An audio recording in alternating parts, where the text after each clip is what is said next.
আমি মনে হয় বুঝাতে পারছি না, আপনি আমাকে দেখেন। আমি আব্দুর রহমান, আজকে আমার গায়ে সাদা জুব্বা আছে, আমার হাতে ঘড়ি আছে, মাথায় টুপি দিয়ে পরিষ্কার চকচকে ঝকঝকে হয়ে আপনাদের সামনে বক্তব্য দেওয়ার জন্য এসেছি। বিশ্বাস করেন, আল্লাহর কসম করে বলছি, আপনি বিশ্বাস করেন, আল্লাহর কসম করে বলছি, কিয়ামতের দিন আমি আব্দুর রহমান অবস্থায় আল্লাহ তাআলার সামনে দাঁড়াবো। আপনি বিশ্বাস করেন, আপনারা প্রত্যেকেই সেই দিন ওই প্রতিপালকের সামনে হুফাতান উরাতান উলঙ্গ অবস্থায়, জুতাহীন অবস্থায় নফসি নফসি নফসি করতে করতে উপস্থিত হবে।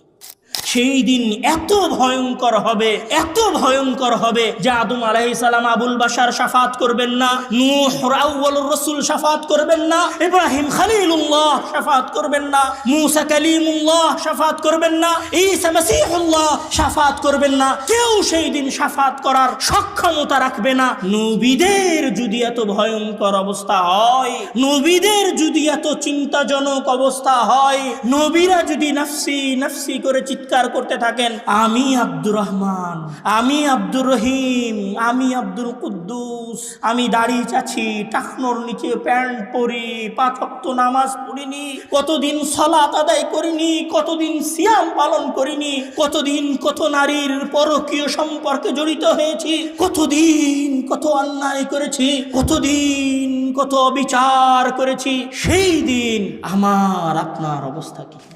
ওই মানুষেরাও কিয়ামতের দিন মহান আল্লাহ তাআলার সামনে উপস্থিত হবে, আর মহান আল্লাহ তাআলা বলবেন, আল-ইয়াউম নাখতিমু আলা আফওয়াহিম, আজকে আমরা তোমাদের মুখ সেলাই করে দিব, তোমাদের কারো মুখ দিয়ে কোনো কথা বের হবে না। ওয়া তুকাল্লিমুনা আইদিহিম, সেই দিন তোমাদের হাত কথা বলবে, ওয়া তাশহাদু আরজুলুহুম, এবং তোমাদের পা তোমাদের বিরুদ্ধে সাক্ষ্য দিবে। তখন আপনি বলবেন, ওয়া ক্বালু লিজুলুদিহিম লিমা শাহিদতুম আলাইনা, ক্বালু আনতাকানাল্লাহুল্লাযী আনতাকা কুল্লা শাইইন ওয়া হুয়া খালাকাকুম আউওয়ালা মাররা ওয়া ইলাইহি তুরজাউন। আপনি আশ্চর্য হয়ে যাবেন, যেই হাত আপনি ডাব সাবান দিয়ে ধুয়ে পরিষ্কার করে রেখেছেন, যেই হাতকে ঠান্ডা থেকে বাঁচানোর জন্য পকেটের মধ্যে ঢুকিয়ে রেখেছেন, যেই হাতকে ঠান্ডা থেকে বাঁচানোর জন্য গরম পানি দিয়ে ওযু করেছেন, যেই হাতকে বাঁচানোর জন্য আপনি ফজরের সালাতে আসেননি,